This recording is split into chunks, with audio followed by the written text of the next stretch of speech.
Welcome to a lesson on Taylor and Maclaurin series. The goals of this video are to determine a Taylor or Maclaurin series that represents a function and also to determine the interval of convergence. We've already talked about Taylor and Maclaurin polynomials, so Taylor and Maclaurin series is just an extension of this.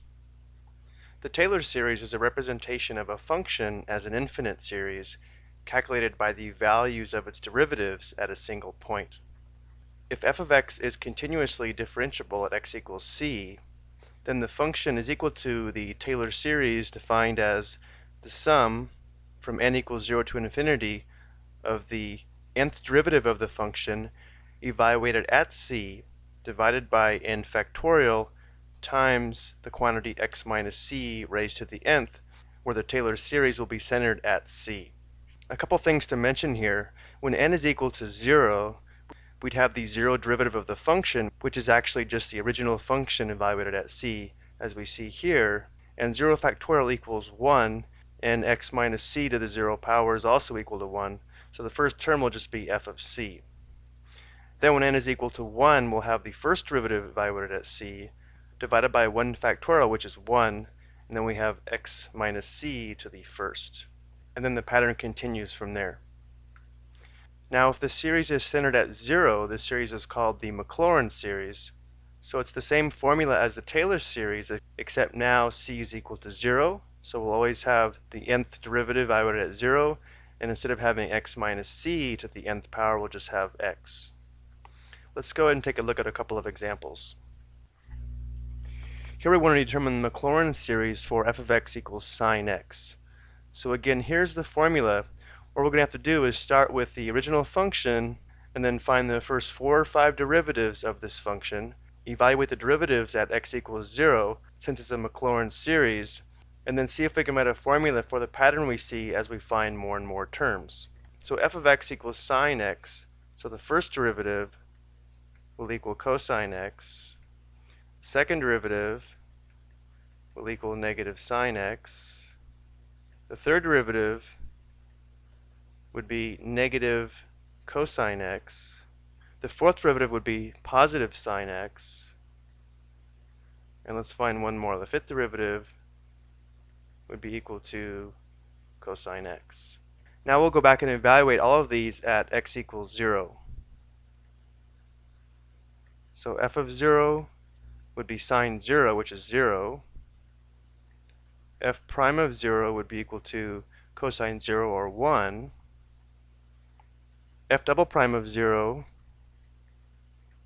would be 0 again. The third derivative at 0 would be negative 1. And then the fourth derivative at 0 would be 0. And then the fifth derivative at 0 would be equal to 1 again. Now let's go ahead and find the first 6 terms of this Maclaurin series. So the first term is just f of 0, which is 0, plus the first derivative evaluated at 0 times x, well, that'll be 1 times x, plus, now we'll have the second derivative evaluated at 0, that would be 0, divided by n factorial, which is 2 factorial, times x to the second. This term is equal to 0, but it is nice to see the pattern. Plus, the third derivative evaluated at 0, that would be negative 1, divided by n factorial, that's 3 factorial, times x to the third, plus the fourth derivative at 0 is 0, divided by 4 factorial times x to the fourth, and then we'll go ahead and find one more term, that'll be plus the fifth derivative at 0 would be 1, divided by 5 factorial times x to the fifth. And of course this continues. Let's go ahead and simplify this and see if we can discover the pattern to write the formula for the Maclaurin series. Well, this term is 0, this term is 0, and this term is 0. So we have sine x is equal to x, and then instead of writing plus a negative 1 over 3 factorial, we'll write minus 1 over 3 factorial x to the third, plus then 1 over 5 factorial times x to the fifth. Here you can probably see the pattern. Notice that we have odd exponents on x, and we also have odd factorials in the denominator, as well as alternating signs. So the next term would be minus 1 over 7 factorial x to the 7th plus 1 over 9 factorial x to the 9th, and so on. So we have sine x equals the summation from n equals 0 to infinity of, now notice we have alternating signs, which means we'll have a factor of negative 1 to the nth. Our denominator is 1 factorial, 3 factorial, 5 factorial. So we'll have 2n plus 1 factorial. And then we also have x raised to an odd power. So we have x to the 2n plus 1. Now we know this is true when x is equal to 0 because that's where it's centered. Now let's take a look at the interval of convergence.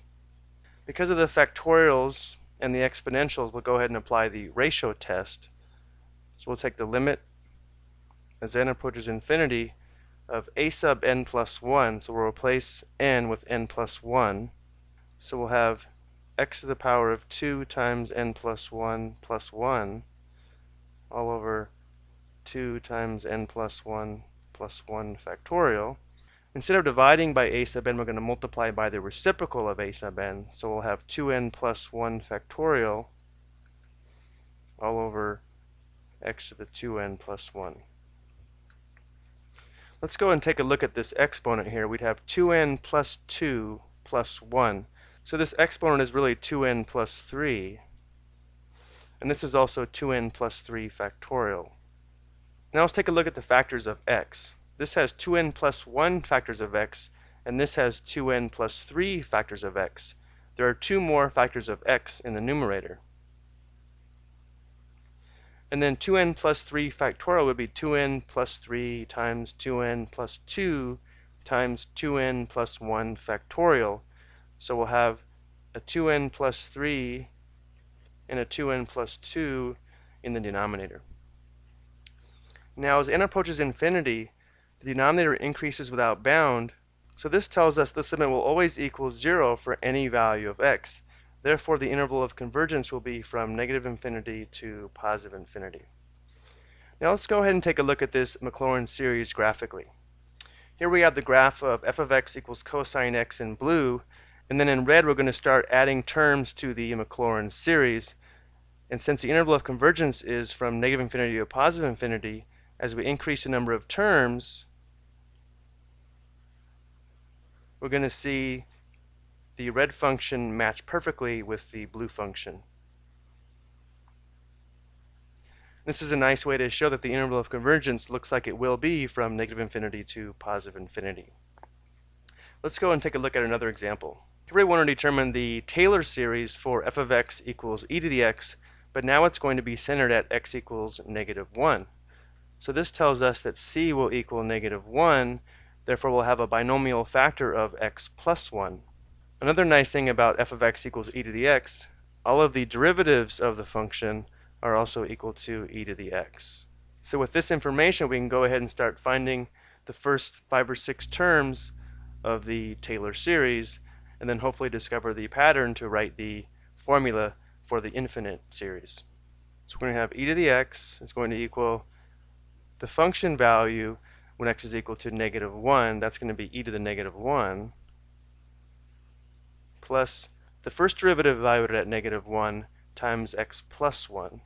Well, the derivative is the same as the original function, so we'll have e to the negative 1 times x plus 1 to the first, plus now we'll have the second derivative evaluated at negative 1, that'll still be e to the negative 1, divided by 2 factorial times x plus 1 to the second, plus the third derivative valued at negative 1 is going to be e to the negative 1 again, divided by 3 factorial times x plus 1 to the third, and so on. I think we have enough information here to see a pattern. Again, remember, this was divided by 0 factorial, and this was divided by 1 factorial, if that helps recognize the pattern. The first thing we should notice is that all of these terms have a factor of e to the negative 1. So we could factor that out of the summation. And remember, e to the negative 1 is the same as 1 over e. So I have 1 over e times the summation from n equals 0 to infinity. Then we have these factors of x plus 1, so we'll have x plus 1 to the nth. This would be x plus 1 to the 0, x plus 1 to the first, x plus 1 to the second, and so on. And then our denominator would be n factorial. Now this is true when x is equal to -1, so let's now determine the interval of convergence. So to determine the interval of convergence of this, we'll go ahead and apply the ratio test. So we'll have x plus 1 to the n plus 1 power divided by n plus 1 factorial.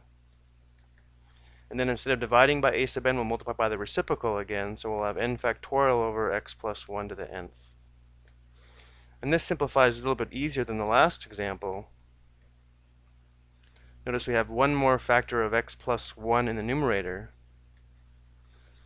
And n plus 1 factorial would be n plus 1 times n factorial, so we'll have n plus 1 in the denominator. And again, as n approaches infinity, our denominator increases without bound, and therefore this limit is going to equal 0 for any values of x, which tells us that the interval of convergence will be from -infinity to +infinity. Okay, at this point, usually the textbooks provide a nice list of Taylor and Maclaurin series or power series that would look something like this. And so in the next video, what we're going to do is use this information to determine additional Maclaurin or Taylor series. I hope you found this video helpful. Thank you for watching.